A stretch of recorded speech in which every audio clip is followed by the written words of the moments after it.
Michel Serres, une première, c'est ça? Je suis bon, hein?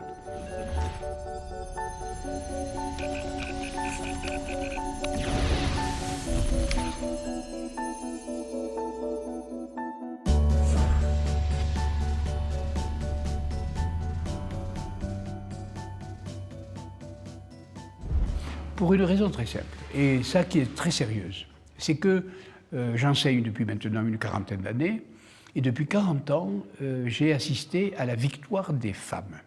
Pourquoi? Parce que les meilleurs de mes étudiants étaient presque toujours des étudiantes, elles sont plus professionnelles, plus attentives, plus travailleuses. Pourquoi? Parce qu'arrivées sur le marché du travail, elles ont plus à montrer. Parce que comme la société est encore très machiste, les femmes évidemment ont besoin de faire voir un peu plus de profession et elles le font voir. Mais ce n'est pas un jugement subjectif, personnel qui m'appartient, c'est simplement dans les statistiques, on le voit très bien, si vous regardez les statistiques de réussite aux examens ou au concours, vous apercevez que les femmes gagnent entre 10 et 12%.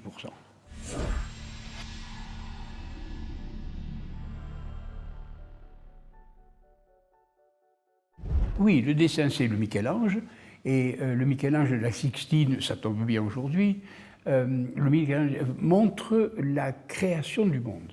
Et ce que j'ai voulu montrer dans ce dessin, c'est que, d'une certaine manière, il y a un nouveau monde qui apparaît, et que ce nouveau monde-là est quand même dominé par le codage. Alors on a pris deux mains, comme dans le cas de Michel-Ange, et on les a entièrement codées. Ça veut faire voir que le nouveau monde est soumis, voilà, au numérique en général.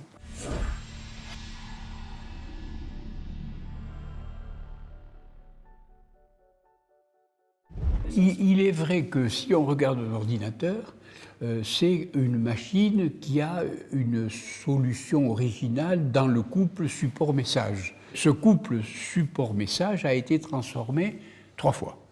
La première fois, c'est que nous étions en premier millénaire avant Jésus-Christ, nous étions au stade, disons, oral, il n'y avait que le langage, le support c'était le corps et le message c'était la voix.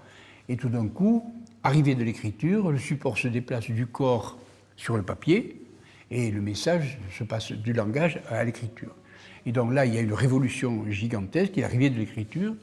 Et cette révolution, c'est un changement considérable, le droit, la politique, le commerce, avec l'invention de la monnaie, la science, l'invention de la géométrie, et puis finalement les prophètes écrivains d'Israël, l'écriture sainte. Deuxième révolution, c'est l'invention de l'imprimerie, 1500-1600, disons, la Renaissance. Aujourd'hui, c'est l'arrivée des nouvelles technologies, c'est-à-dire de l'informatique, et du coup, on regarde les crises que nous sommes en train de vivre, elles sont juridiques, elles sont politiques, elles sont économiques, elles sont à peu près le même spectre scientifique et religieux. Vous voyez, ce qui est en crise aujourd'hui, c'est en gros les mêmes crises que nous avons connues 2 fois au moment de l'invention de l'écriture et au moment de l'invention de l'imprimerie.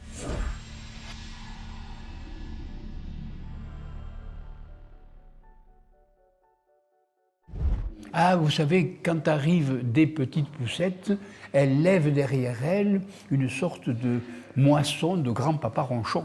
Voilà. Il y a beaucoup de grands-papas ronchons qui regardent Petite Poussette avec un mauvais œil, oui, en disant c'était mieux avant, vous savez. Oui, mais c'était mieux avant, et je leur réponds en général, c'est vrai, c'était mieux avant, on n'était gouverné que par des braves gens.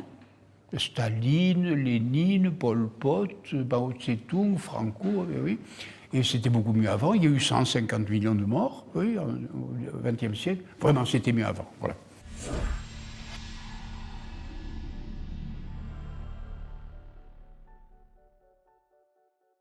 Oui, ça pose un problème pour une raison très simple, c'est que lorsque je rentre dans mon amphi et que je fais cours sur un sujet donné, je me pose la question de savoir quelle est la probabilité pour laquelle une fraction de mes étudiants ont déjà tapé la veille sur Wikipédia le sujet de mon cours.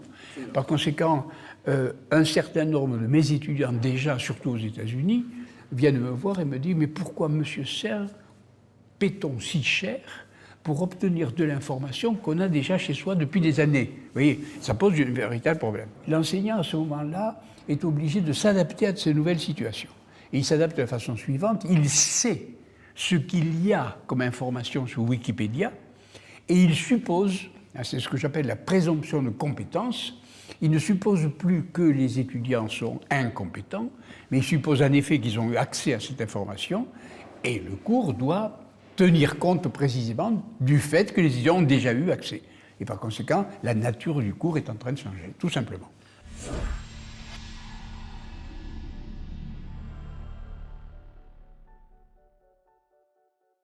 C'est-à-dire que toute cette révolution fait une sorte de pivot, de bascule de civilisation, de culture, de relations humaines, etc., et qui nous fait penser que les institutions sous lesquelles nous vivons aujourd'hui ont été inventées à une période où le monde n'était pas ce qu'il est devenu.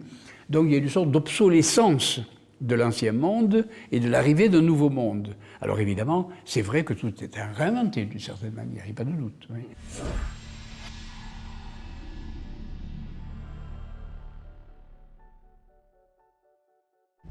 On pense en effet aujourd'hui que la pratique sur l'écran ne concerne pas tout à fait les mêmes neurones que les neurones qui étaient concernés lors de la lecture autrement. Et ça, on en a des démonstrations très fortes. Par exemple, puisque M. Dehaene de l'Académie des sciences a fait un livre où il a découvert les neurones de la lecture, il se pose à la fin du livre une question très intéressante. À quoi servaient ces neurones avant qu'on invente l'écriture? Alors je crois simplement qu'il y a des déplacements d'exercice des neurones à ce sujet. Ce n'est pas la première fois que la tête change. La preuve, c'est que avant l'imprimerie, celui qui était historien, disons, inventons, quelqu'un qui était historien, il était bien obligé de savoir par cœur Tite Live, Tacite, les historiens latins, les historiens grecs, Thucydide, Hérodote, etc.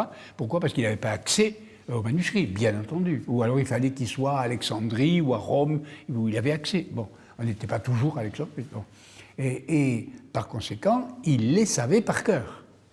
Mais au moment où l'imprimerie arrive, à ce moment-là, le père Michel de Montaigne, dans sa tour du côté de Bordeaux, dans ce qu'il appelait la librairie, il a des livres qui s'appellent Tite Live, etc. Et par conséquent, il n'a plus besoin de les savoir par cœur. Et par conséquent, il dit « je préfère une tête bien faite qu'une tête bien pleine ». Et que ça veut dire que la tête est bien pleine avant, elle n'a plus besoin d'être bien pleine. Et par conséquent, au moment de l'imprimerie, ce qui change, c'est la tête. Eh bien, ce qui change aujourd'hui, c'est la tête.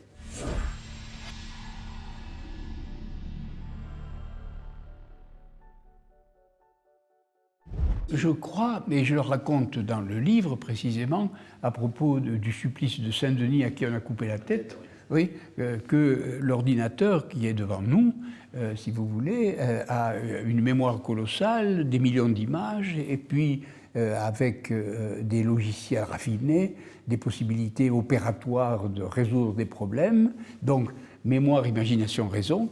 Mais moi, quand j'étais jeune, dans les traités de philosophie, il y avait marqué que la connaissance humaine était partagée en trois facultés, la faculté de mémoire, la faculté d'imagination et la faculté de raison, que nous avions dans le cerveau, dans la tête, etc. Et maintenant, elle est devant nous. Et donc là, il y a une sorte d'objectivation, d'externalisation de nos facultés.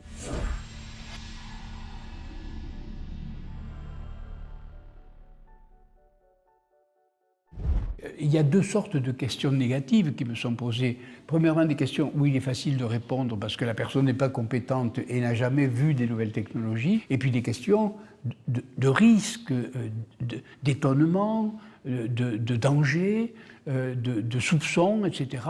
Et là, on voit qu'il y a précisément chez ceux qui sont de l'autre côté de la lèvre de la crevasse, une sorte d'inquiétude en se disant « je ne suis pas tout à fait habitué à ce monde-là, comment pourrais-je m'y habituer ?» Et c'est là que le livre intervient. Et je vais vous dire pourquoi. Parce que le nombre de mères de famille ou de pères de famille qui me disent « merci, je comprends mieux mes enfants », le nombre de professeurs qui me disent « merci, je comprends mieux mes gosses », et même des instituts, si vous voulez, et le nombre de DRH maintenant qui me disent « je comprends mieux la nouvelle génération qui arrive sur le marché du travail quand je fais un entretien d'embauche », c'est considérable. C'est-à-dire, j'ai l'impression que ce livre est un accompagnateur de ces gens-là dont vous parlez. Vous voyez, des livres, en effet, ils sont un peu inquiets, et grâce à ce livre-là, ils ont une petite ouverture sur la nouveauté. Voilà.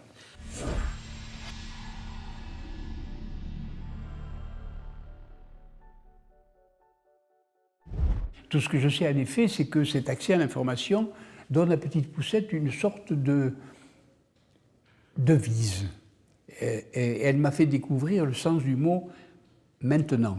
Et maintenant, tenant en main quoi? Elle tient en main les lieux par le GPS, l'information par Wikipédia, et puis n'importe qui en appelant au téléphone. Vous voyez, le théorème du petit monde des mathématiciens. Et du coup, elle tient en main un nouveau temps, un nouvel espace, un nouvel accès à l'information, un nouveau monde. Maintenant, tenant en main le monde. Oui. Et or, si vous posez la question à quelqu'un qui, avant elle, pouvait dire maintenant, tenant en main le monde, vous allez trouver peut-être Auguste, l'empereur de Rome, Louis XIV, etc., des gens très rares. Aujourd'hui, des petites poussettes qui peuvent dire ça, elles sont 3,750 milliards dans le monde. Et ça, c'est quand même la promesse de quelque chose de nouveau du point de vue des relations politiques, des institutions, etc. Que justement, tant de gens puissent dire quelque chose que même les plus puissants ne pouvaient pas dire. Ouais, ça, c'est la nouveauté.